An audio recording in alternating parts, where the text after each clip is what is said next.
All right. Good morning, everyone. Thanks for coming out. This is going to be our regular meeting for April 12th, 2023. So again, hello to those in the room, those that may be watching online, or anybody that watches the recording after this. Before we call the roll, I'd like to invite Pastor Bob Meyer up to provide the invocation and lead us in the pledge. You need to be here. As you can tell, I have the hiccups. And the only way that I found to get rid of it is to take a muscle relaxant. And after a few hours, it takes effect. So this could get interesting, having the hiccups with the muscle relaxant on board. But God knows. He hears. Let's pray.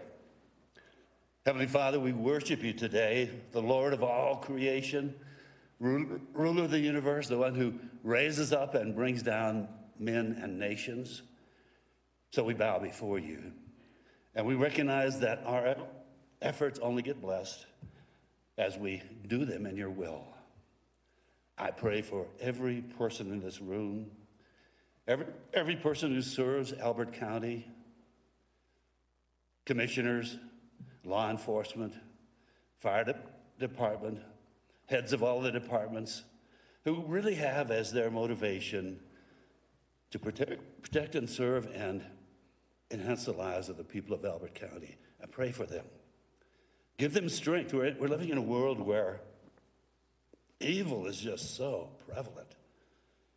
And it's threatening to overcome all of our everyday stuff.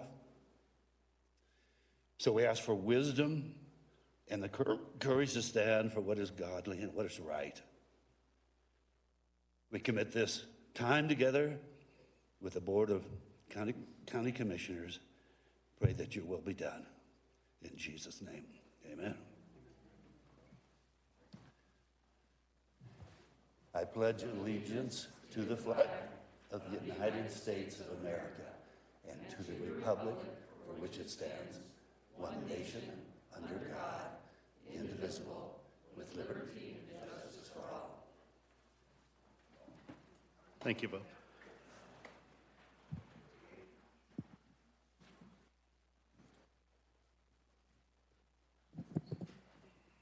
Alrighty, let's get rolling here. Amanda, could you call the roll, please? Commissioner Richardson? Here. Commissioner Thayer? Here. Commissioner Schroeder? Here. Okay. I understand we have no changes to the posted agenda, so I would accept a motion to approve the agenda before us. Mr. Chairman, I move that we approve the agenda as presented. Second. Okay, we have a motion and a second to approve the agenda as presented. All in favor, please say aye. Aye. Aye. Motion carries. All righty. First item of business we have is really kind of some housekeeping items on consent. I would accept a motion to approve those items. Mr. Chair, I move we approve the consent items as presented. Second. I have a motion and a second to approve the items on consent. All in favor, please say aye. Aye. Aye. Motion carries. All right, moving on to elected officials, department head staff reports. Do we have any elected officials that have reports? Okay, I don't see any. On the staff side, Tiffany, I think she's there. Okay. You were behind somebody larger. Hello, Tiffany Hermes, Finance Manager. Last BOCC, I had discussed with you the payoff early for Foxwood Estates, that would roughly save the residents there $30,000. I have been working with Michael Hark and Barb Winkler with Municipal Capital Markets Group, and they have given us a more defined number of $56,800 of savings for the residents of Foxwood Estates if we are to pay it off early of June 2023 this year. And if anyone does have any additional questions regarding this, they are open to answering any that we may have. Do you have any questions? Nope, but thank you for getting the even better numbers. Yes. So my understanding is if we vote to go ahead with this at our next meeting, we'll be in position to Yes, because they need 30 numbers days are accurate notice. as of Yes. 1 of May for the payoff. Yep. Okay. If you guys don't object, why don't you prepare those documents so we can Okay. move them at the next meeting. Perfect. Great. Thank you. Thank you. All righty, thanks. And we have Human Services here today with a proclamation. Yes, good morning, Commissioners. Morning. Darcy Bolding, Director of Elbert County Department of Human Services. I'm here today with Misty Callahan, who is our Protective Services Administrator, which means technically she's over our Child Welfare and Adult Protection Department here in Elbert County. And April is Child Abuse Prevention Month. So Misty is actually, I'm going to turn it over to her because she reads better, and let her read the proclamation. Okay, thank you. Thank you, Darcy. Good morning, Commissioners. Good morning, everyone. We're honored to be here to represent the Department of Human Services and to promote Child Abuse Prevention Month with it, which is April of every year. And as we all know, children are the cornerstone of our community and our future. So go ahead and read the proclamation. Recognition of Child Abuse Prevention Month, April 2023. Whereas children have a right to thrive, learn, and grow to their full potential, and whereas children are key to our community's future success, prosperity, and quality of life, while children are our most precious resource, they are also our most vulnerable. And whereas supporting parents and strengthening families is one of the most effective ways to prevent child abuse and neglect, ensuring the opportunity for children to develop in healthy, trusting families, schools, and neighborhoods. And whereas when we ensure the healthy development of the next generation, they are more likely to contribute positively to our communities and be productive, responsible citizens and parents. And whereas families can also be made stronger when they are educated about the various stages of child development and age-appropriate child behaviors, early identification of any developmental or behavioral concerns is integral to keeping children safe. And whereas we all play a role in preventing child abuse and neglect, and there are ways everyone can get involved to help a child, even those individuals who aren't raising a child or working with children every day, just one person has the power to make an extraordinary difference in the lives of both children and families. And whereas the state is currently implementing initiatives for improving the safety and well-being of children and families in Elbert County and across Colorado. And whereas we must come together as partners to keep children safe and extend a helping hand to children and families in need, and whereas we will work with parents and caregivers to ensure that our children will grow to their full potential as the next generation of leaders, helping to secure the future of our communities, state, and nation. And whereas we call upon our residents to provide safe, stable, and nurturing relationships and environments for our children free of violence, abuse, and neglect. And therefore, be it proclaimed by the Elbert County Board of County Commissioners that we proclaim April as Child Abuse Prevention Month in 2023, and that we encourage every person to play a role in preventing child abuse and neglect, and that we call upon all parents, citizens, community and faith-based organizations, businesses, and governmental agencies of Elbert County to increase their efforts to strengthen families, thereby strengthening this community and the state of Colorado. Thank you. Thank you. Much appreciated. Yeah, I just want to take a moment to really thank you and your team for all you do. I know you're small but mighty and overworked, but you truly make a difference in the county, so thank you. Thank you.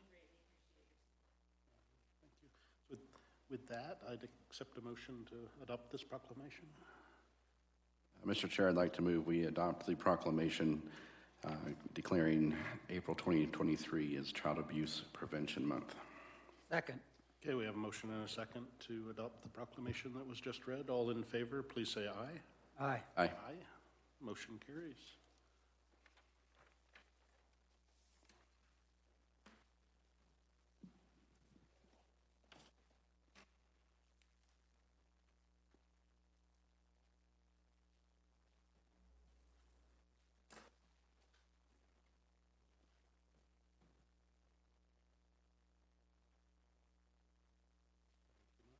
Did you want a picture? Or? Okay.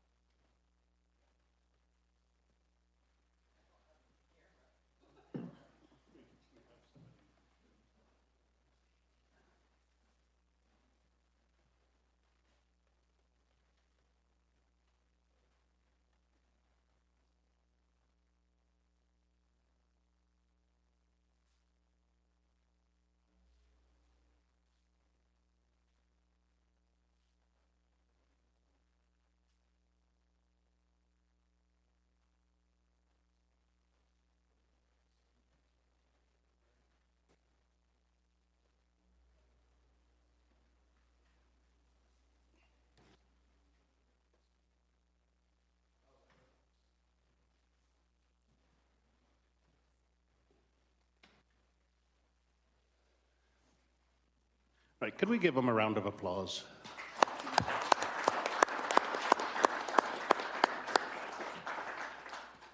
That's for you too, Tiffany.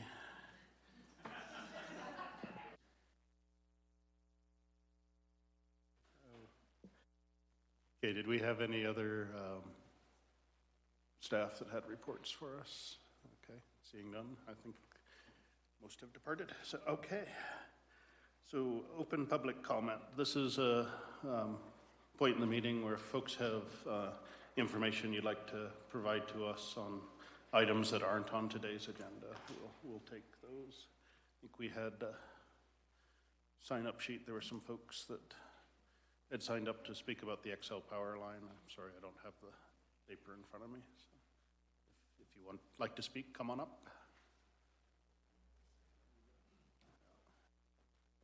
I think I was first to sign up. Okay. Sir, if I could have that sheet, please. Yes. Thank you. So,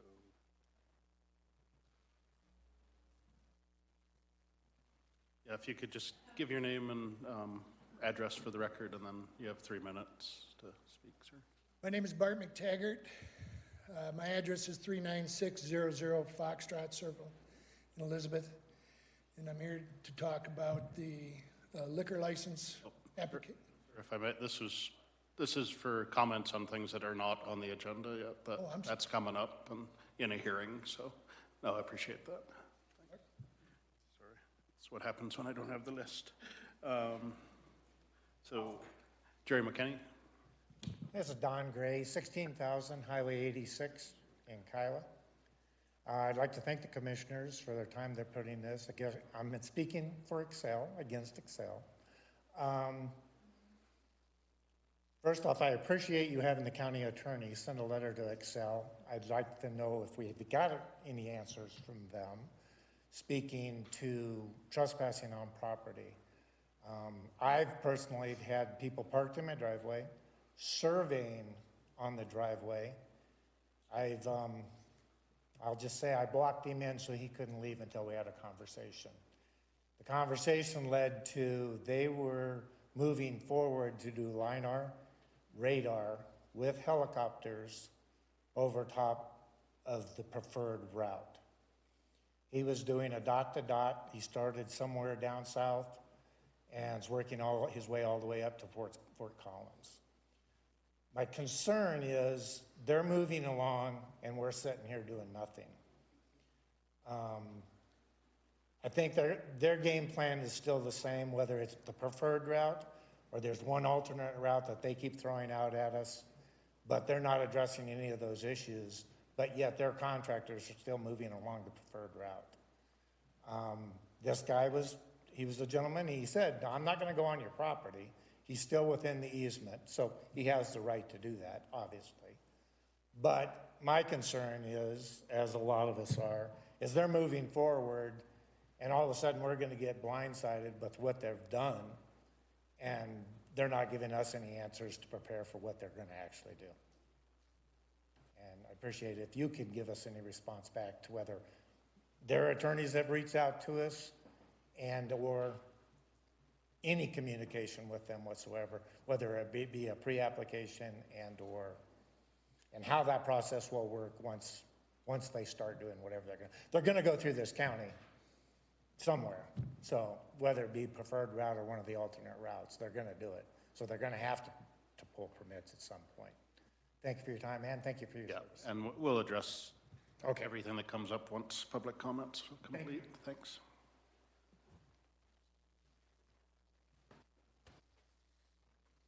Morning, Commissioners. Robert Politic, 34006, County Road 73, Kiowa. To kind of jump on the bandwagon, there's a lot of people within the county, based upon the recent activity, who have reached out to our group asking questions about what is going on. We're still amazed to find a number of people who are potentially going to be impacted that do not know anything about this project. And so our group is going to take the effort, and on April 22nd at 10 a.m., we'll have a meeting at the Kiowa Firehouse to at least relay to people who have no information, as much information as possible, and hopefully in a way that allows them to be more informed about the project itself, the timelines that we understand that are associated with the project based upon public information, and any additional information and or questions that they may have that we'll do research on. Again, we're a little bit hesitant to say, certain things about the project and how they're presenting their side of the project, from a legal standpoint. And so, any direction or understanding that we can have as to how they're communicating with you will be helpful for us to relay that information to the public. So, anything you can share would be helpful. Thank you. Say again when that meeting is? April. The meeting is going to be at the Kiowa Firehouse, April 22nd, Saturday, April 22nd at 10 a.m. We're currently scheduled for an hour, and then obviously we'll assist anybody with answering questions or providing them ways to do research on their own regarding the project. Okay? Thank you. Yeah.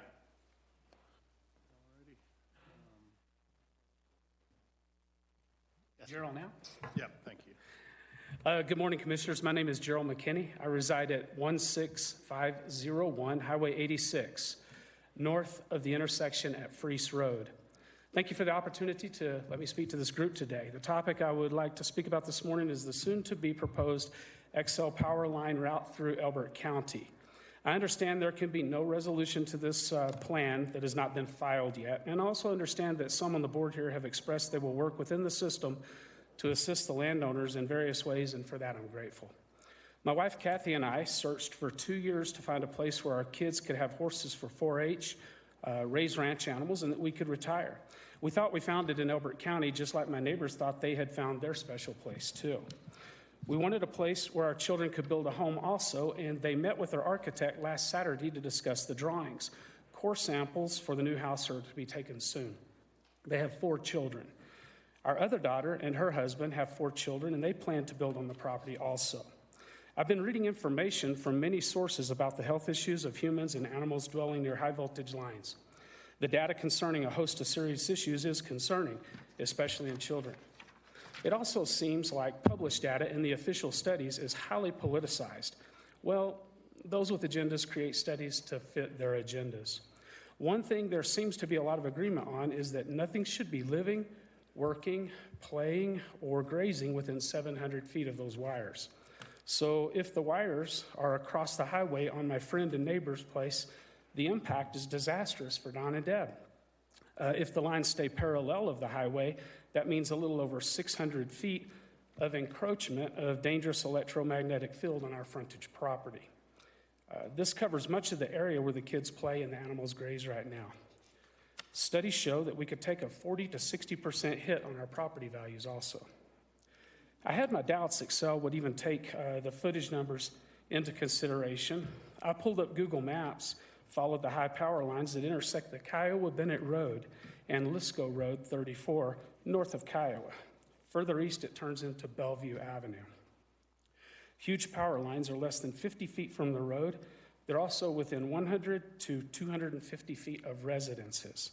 There's one ranch that actually has the tower base of in the corral next to the house, and there's cows grazing under it.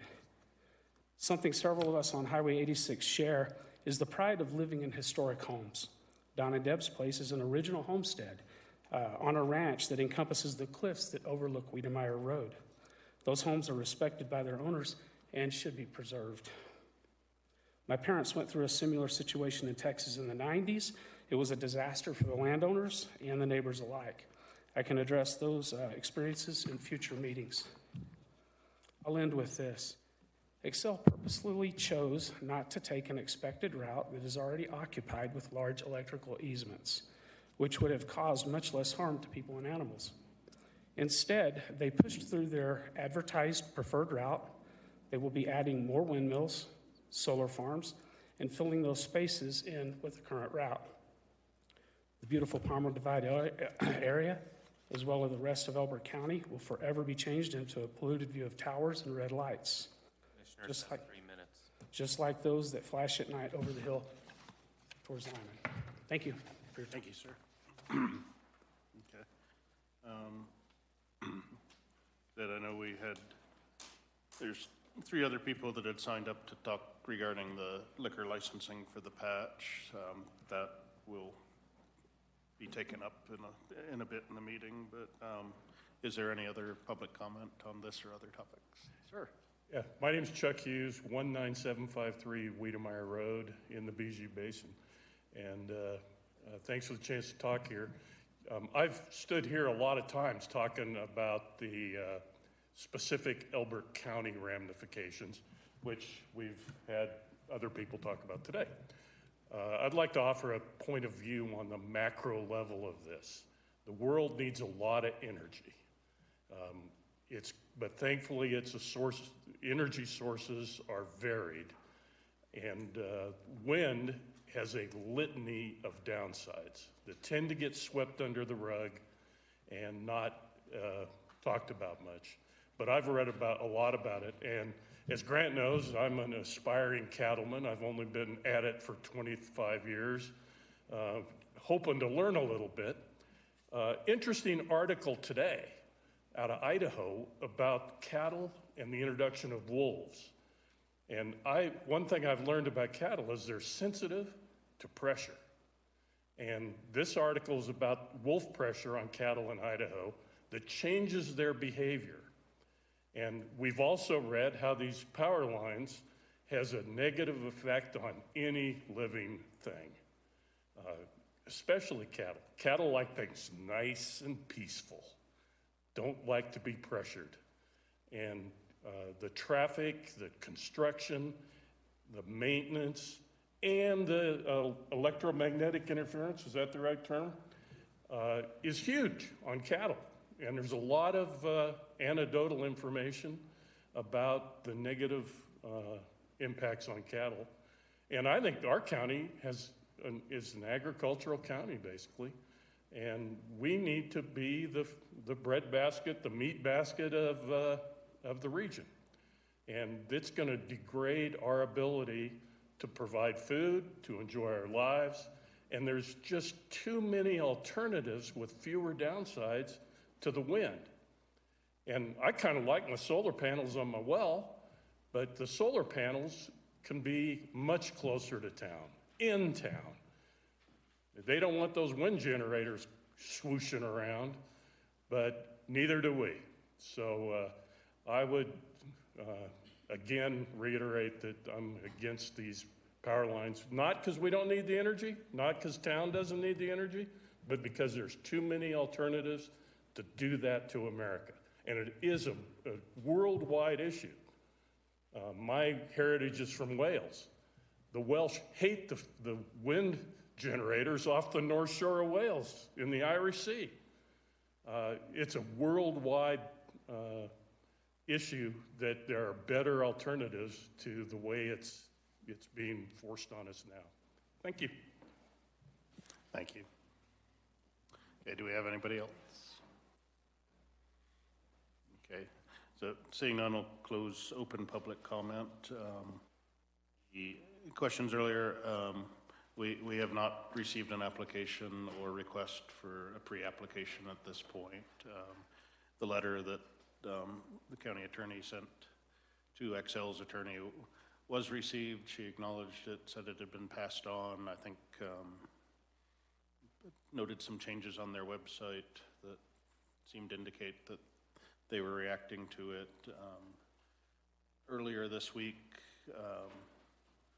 there were 2 individuals from XL that came to meet with the county manager, more of a new county manager meet and greet, but I know one of they also acknowledged that they'd received the letter and assured us that people weren't, from their point of view, they assured us that their folks knew that they should not be trespassing. I think the 3 items that were addressed in the letter were, concerns or reports of trespassing, concerns about the veracity of the information that folks were passing on to landowners when they were speaking to them.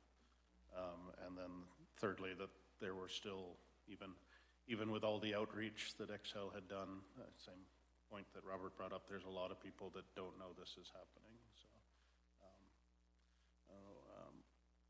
Sean, was there anything of substance? There shouldn't have been anything of substance, but in regard to the power lines in your meeting?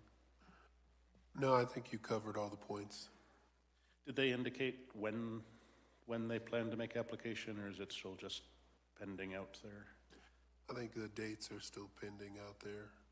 What they did said, eventually they will reach out and go through the process. And I think it seemed clear that they are watching these meetings, so they're hearing you as well, I think, so. Yes, they did state they are paying attention to our meetings, yes. Thanks. Yeah, and then to the point of,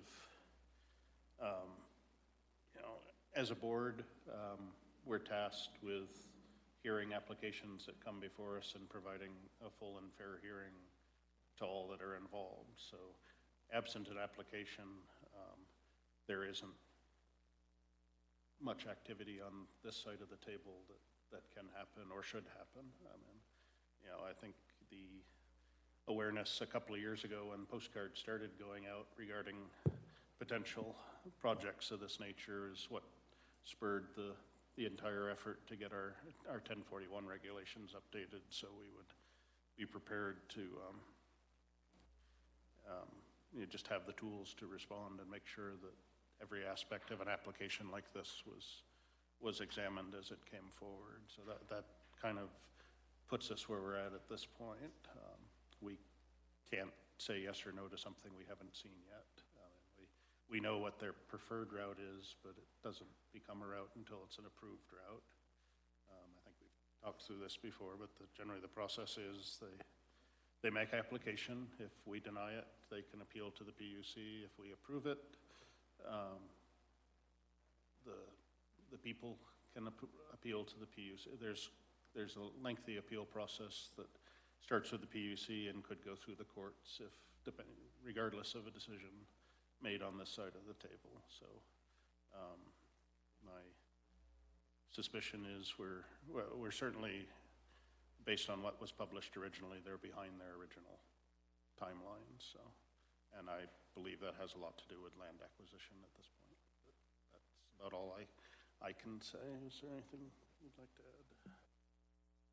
No, you covered the details. Like Chris said, there has not been an application, and there hasn't even been any kind of conversation that has given us, as county commissioners, any sense of what they're really up to. So we'll just have to let this. But one of the things I want to do is thank each and every one of you for presenting your ideas, because those will be questions that will be asked when the appropriate time comes.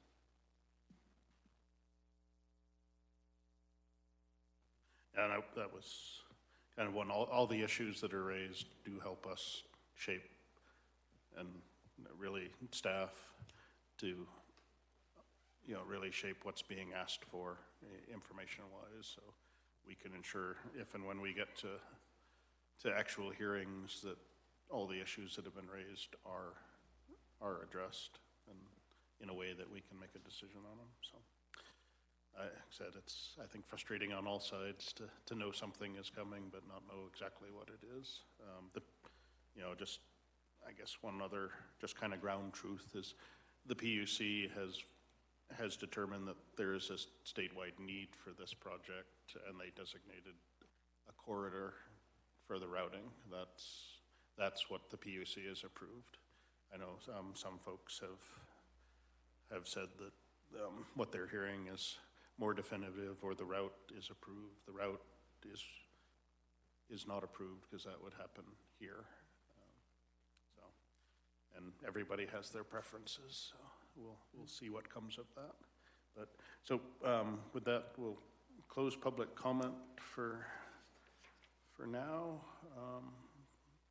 and move on to our discussion items. The first we have is a presentation from the Small Business Development Center. Mr. Curl, it's good to see you.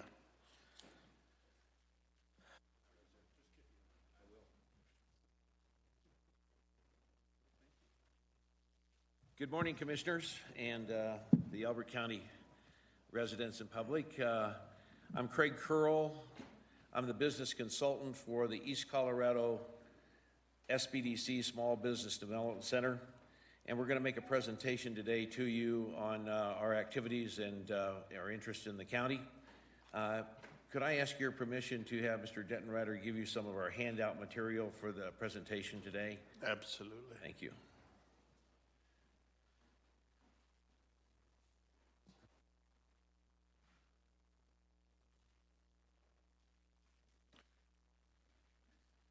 Today we have two presentations. We have Lisa Hudson, our director of the SBDC from our Greeley office. And we have Mr. Ricardo Rios, who's going to make a presentation as one of our clients in the county. I have been the business consultant for Elbert County, Lincoln County, Arapahoe County, and others for the last, I think it's 14 years now. And I had hair when we started this process. So in that effort, we've done a tremendous amount with a lot of different individuals and companies within the county. Lisa's going to make that presentation, and we thank you for the opportunity to let us tell you what we've been doing in the county for all these different years. Appreciate it very much. Thank you. Thanks, Craig. Morning. Good morning, everyone. I'm so excited to be here this morning. What a beautiful day we have in Elbert County. The drive was absolutely wonderful. And I think we finally made it to spring, huh? Feels like it. Go ahead and go to the next slide, please. Right? Until snow comes again. We'll see. So first off, I just wanted to give you an update about the East Colorado SBDC territory. Last fall, we were approached by the state to expand and merge into the southeast part of the state. So now we cover not only from Julesburg, but going all the way down south to Trinidad. So we cover 20 counties in eastern Colorado, and we're proud to serve that territory, the small business owners and entrepreneurs. Next slide, please. Our vision at the Small Business Development Center is really to be the premier trusted business resource for our small business owners. We're here to help existing and new businesses grow and prosper. Next slide. Our clients at SBDC, we go by the definition of the SBA, which is 500 employees or less. I don't know about you, but that doesn't sound so small to me. Most of our clients are much smaller than that. We would say maybe 50 employees or less is really our sweet spot. We help all sectors, all industries, as long as they're federally legal, since we do get some funds from the SBA to support our operation. We offer 3 main services: free confidential consulting. We don't limit our clients in that service, and it's always free. They never see a charge for that. We provide educational seminars, webinars, and conferences. We'll talk about a little bit later on some that we have coming up. And we really help connect them to resources, local resources, to help them grow, thrive. During the pandemic, it was about survival, and so we're really appreciative of our economic development teams that we work with across eastern Colorado. This is our team here at EastCo. We've got 21 consultants, 3 administrators, and we cover 20 counties. We've got specialties in work-life balance, in hemp farming, in financial resources, investor relations, all kinds of different things. As soon as we see a need, we really work towards finding a consultant that can serve those needs. Across the state of Colorado with the SBDC, we have over 300 consultants available to help our small businesses. So if we don't have one locally, we can reach out to the state. This is a map of our current satellite locations. As you can see, we've got an office in Elizabeth serving Elbert County, and it's been long-standing to support the businesses here within the county. These are just some of my favorite quotes that have been about Craig over the last year. Craig is fabulous. I've already implemented several of my suggestions that he's made. It has greatly increased my bottom line. Craig Curl has been a thriving force in our future of my restaurant. Without his knowledge and guidance, I wouldn't have the direction I do. Thank you, Craig. Your guidance has been invaluable. It has been a real pleasure to work with Craig Curl. He has been extremely knowledgeable, articulate, and helpful in helping me achieve my vision. And your SBDC is a launch board to success. And I have to say, Craig won't tell you himself, but he is a renowned consultant across the state. His expertise in several different industries, including the creative arts, is well sought after. Here's 5 years of impact across Elbert County.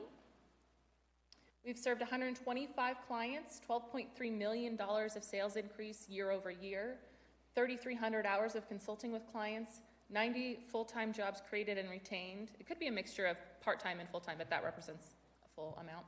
and over $1 million of capital formation, and that's in loans, grants, owner injection to help these companies grow and thrive within the county. Here's the areas of consulting we've seen over just the last year with our clients within Elbert County. A majority is business startup and acquisition, a lot of marketing and sales, some engineering R&D. We still see some COVID-19 topics come up, some recovery over the last year, as you can imagine, strategic planning, sources of capital, some HR as well. In 2023, we are hosting a lot of training programs virtually as well as in person. We host a monthly startup series, both in English and in Spanish. This is online. We have one today, so if you want to check it out, maybe someone in the room is interested in starting their own company. There's no charge for this class. It is an evening course from 5:30 to 7:30, going all over all the things you need to start your company.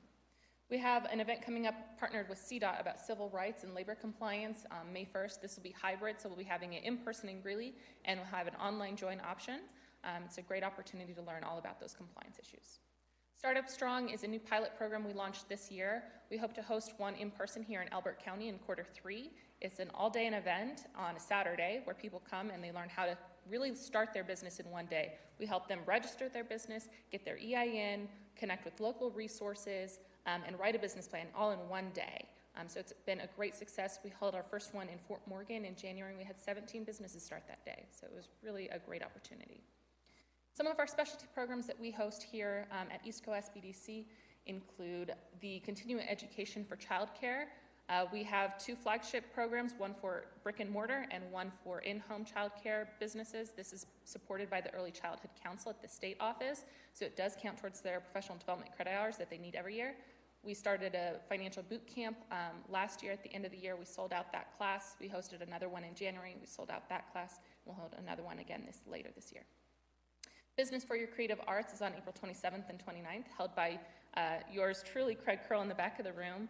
This is a leading edge program sanctioned by the state of Colorado for funding for strategic planning, all for our makers, our painters, our potters, our creatives in our community. So this will be offered online and available to anyone in the state, but it will be held by Craig. We have another leading edge program called Small Business E-Commerce Simplified. So it's helping small business owners understand how to take their business online and sell via e-commerce. It's a good program for those looking to diversify their revenue lines by selling online and reaching a broader target market. Food Venture Bootcamp is a new pilot program we'll be launching. It's 12 weeks. It starts in May. We do have scholarships available. We only have 5 seats for this as it's a pilot program, but incredible topics across the board for this program. It starts on May 3rd. It's virtual. We have the price set at $595, but like I said, we are covering scholarships up to 90% for that to make it available for all of our small businesses that are eligible for it. You can see some of the sessions here around food science, recipe development, food packaging, nutrition labeling, social media management, sales channels, so really all-encompassing about getting a food product on the market. The last statewide program that I'll mention today is called TechSource, and this is for our tech commercialization. So anyone who's looking to take their technology, it could be in really any industry, and want to learn more about SBIR or STTR, we have specialists. They come to us for an initial session, and then we set them up with our specialists to help them move along. I always like to end my presentation with my quote. It's my favorite. Whenever you see a successful business, someone once made a courageous decision, and that's so true for entrepreneurs and small businesses in our community. If there's any questions, I would be happy to take those.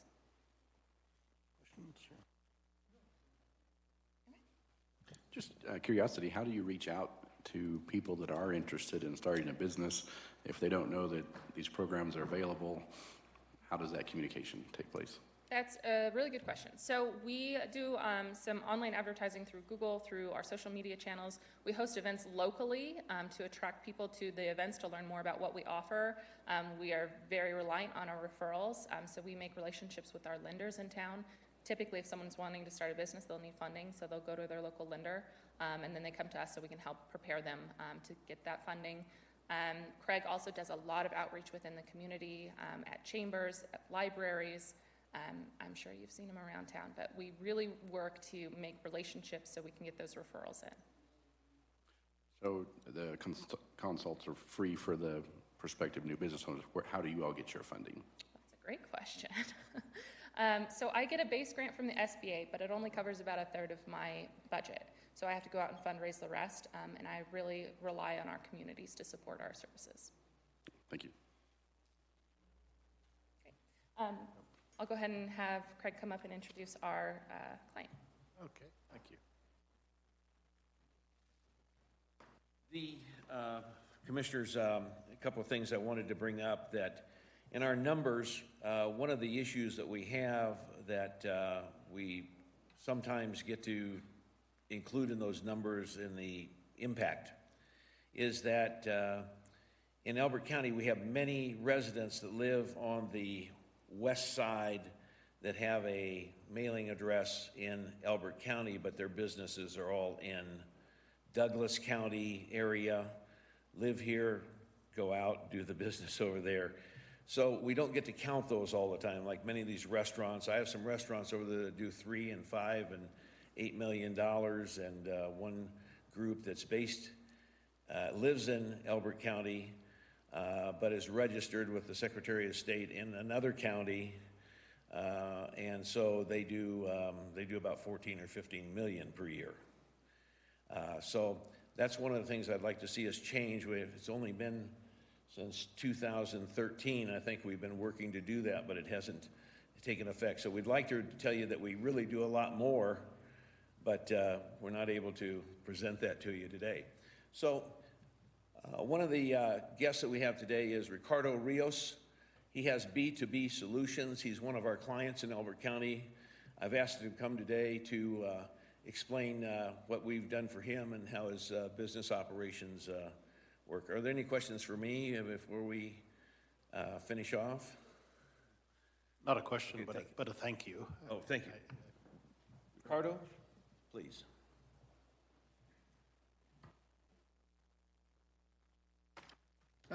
Good morning, everyone. Thank Morning. you for the opportunity to be here, and thank you for the East SBDC for helping me get my business going. We moved here to Elizabeth back in 2021. Because of COVID, we had to move back home. I went to the Chamber of Commerce because I wanted to start my own business. I got laid off and I wanted to start my business, so I went to the Chamber of Commerce. They told me, get with the SBDC, they're going to help you out. They gave me Craig Curl's contact information, so I contacted him right away. He replied. They have helped me ever since. They helped me get started from getting my getting an action plan, a business plan, talking to consultants, talking to getting insurance, getting absolutely everything. So I started my business back in 2021, pretty much in May. By the end of the year, we sold almost 140,000 gross revenue.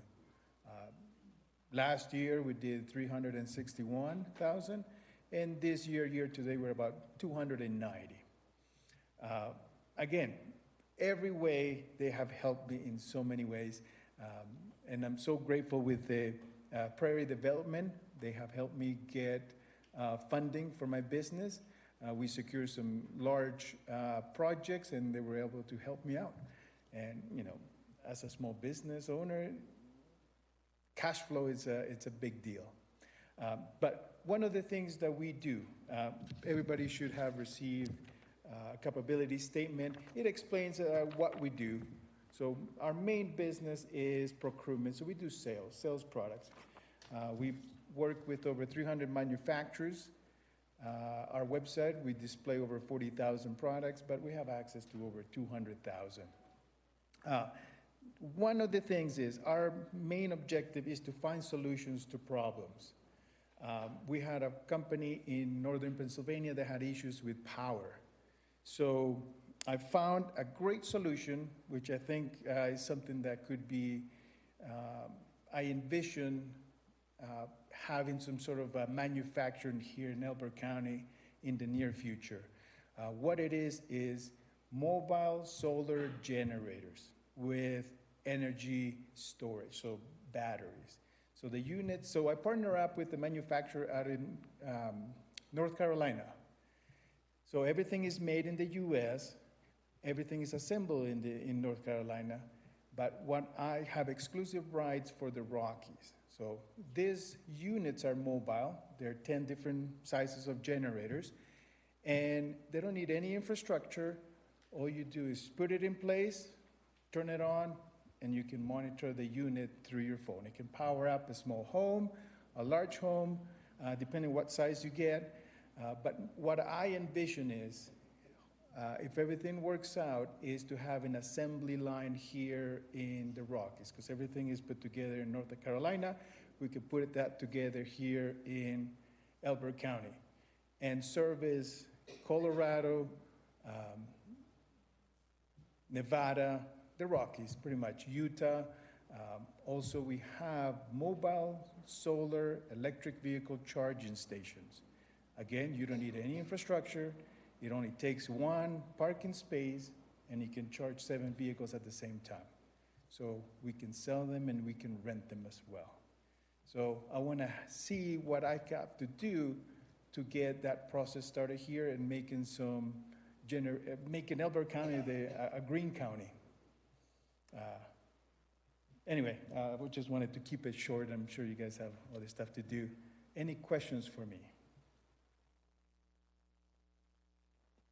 Just a comment, I know you had mentioned the PDC, and Grant sits on the board, but they never know exactly who they don't get the details of who and where, just kind of the general business details when they make decisions to grant, so it's probably interesting.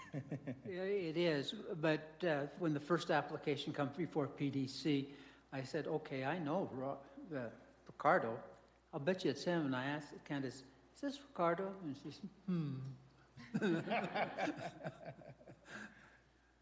So I'll leave some literature here if anybody's interested in those portable solar generators. I'll leave it here, and then anybody can take them. Oh, and I very much appreciate it, and certainly I know Craig will keep working with you and keep in touch with Mark Dettenreiter as well if you're looking for places to establish a manufacturing plant. Yep, absolutely. Thank you. Thank you. Commissioners, I wanted to thank you. Do you have anything else, Lisa? I wanted to thank you very much for our opportunity to present this to you today. Ricardo failed to tell you that from the time he started to about today or this week, he's done $722,000 in sales from zero. So you think, what's success? Well, that's success in our book. This is a great opportunity. I work closely with Mark Dettenreiter, who I think is an excellent source, and together we team as a partnership. He gets referrals, I get referrals. We want the county to know about. There's a tremendous amount of people here that you never ever get to see. You don't ever know about them. They have businesses that are, in the millions of dollars. I had one that I started to work with said, we live in Elbert County, we work in Elbert County, we pay taxes in Elbert County, we have trucks and cars and big equipment we register in Elbert County, but we've never talked to Elbert County. So I said, well, we'll take care of that, and Mark will be talking to them soon. Thank you very much for your time. Appreciate it very much. Thank you. And Mark, thank you for putting this together, too. Just thank you for putting this all together. Appreciate it. Commissioners. So next discussion item we have was just, we've got a draft resolution for reimbursement for the sheriff for fees related to extradition of bad folks. So Right. I'll turn that over to. Correct. Bart Greer, County Attorney. This particular resolution, I'm not asking for it to be voted on today, but it is something that I did want to discuss today to kind of prime the pump for our next meeting. This is something where the statutes allow for reimbursement of certain costs that are borne by the Sheriff's Department, and those reimbursement rates are set by statute. But the technical aspect of it is that the Board of County Commissioners needs to authorize the ability to collect those fees. And so that's essentially where we're at today. The cost of extradition is probably going to be the largest cost that would be reimbursable. There are several other costs, and going through the resolution, you can see what those are. Some of those are, for example, the serving of summonses or things along those lines, the reimbursement rate for that. And so we do all of those things, some more often than others, but I did want to make sure that we check that box so that the county can be reimbursed for any expenses that are capable of being reimbursed. And so it is on the discussion item list for this meeting. I'm going to be asking that it be moved for our next meeting to the action item list so that we can move forward with recovering those costs. Comments or questions? No, I appreciate that. I know the sheriff's looking at it, just making sure that their rates versus statutory rates are consistent and that we haven't missed anything that they are entitled to reimbursement for.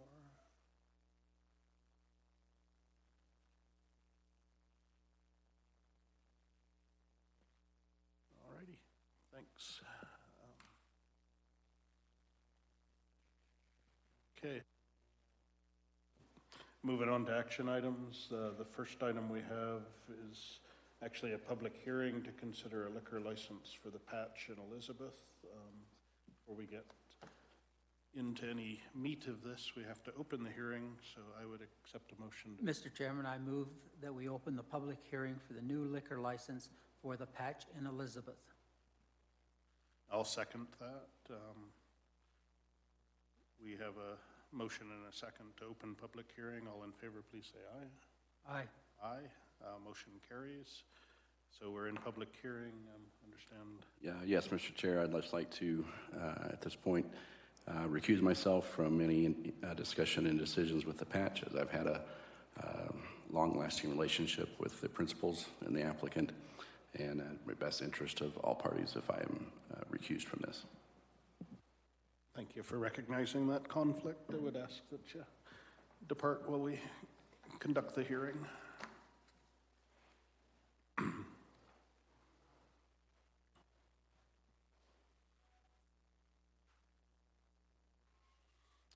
Alrighty, we've opened public hearing. I understand the applicant wanted to address us before we got rolling, so thank you.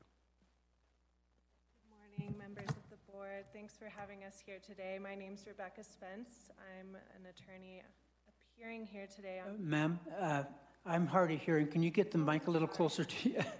My bad. Can you, Thank you. Can you hear me better now? Thanks so much for having me here today. I'm an attorney. My name's Rebecca Spence. I'm here on behalf of the Patch in Elizabeth.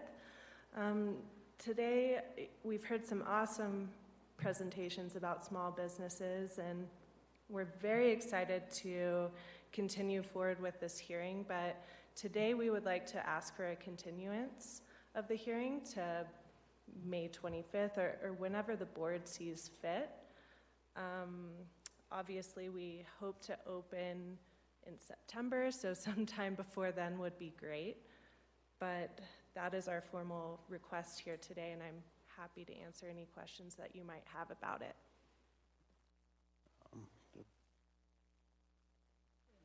If we have a continuance, there's no questions to ask.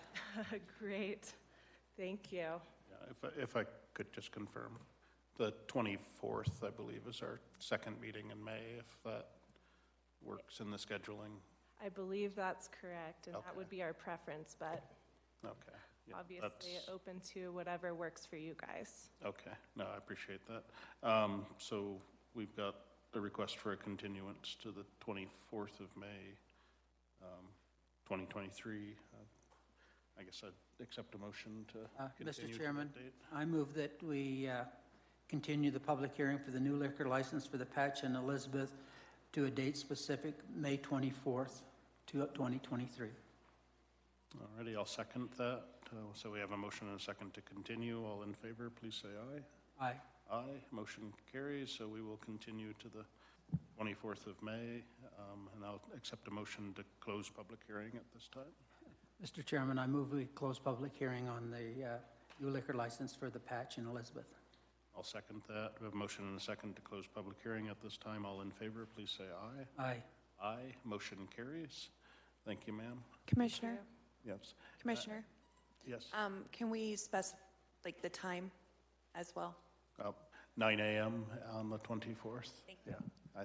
Sorry, I Thank you. thought that was in the motion, but, yeah, so I know there were folks that had planned to make comment at this meeting. I do ask that we are in public hearing on this, and information for us to consider can only be taken during the conduct of a hearing. So if you have information you'd like to have considered, I'd ask that you send it to Amanda as clerk to the board, or be present at the next hearing session to provide input. All right, thank you. So the next item we have is a proclamation recognizing National Volunteer Week. We should go and get Dallas. Oh, yes.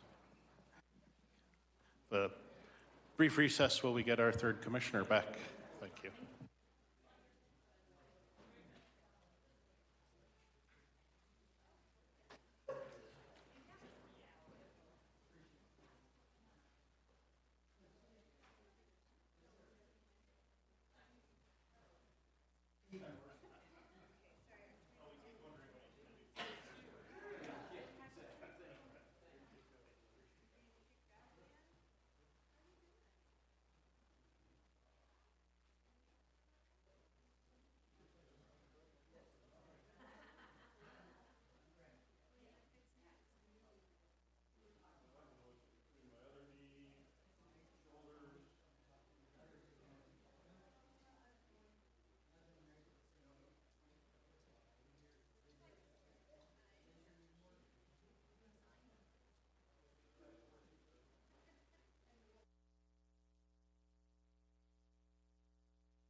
All righty.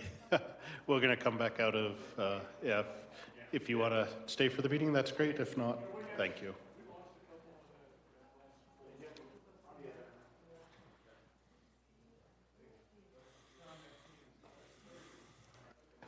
Bye-bye. Yeah. All righty. We're down to the mighty few.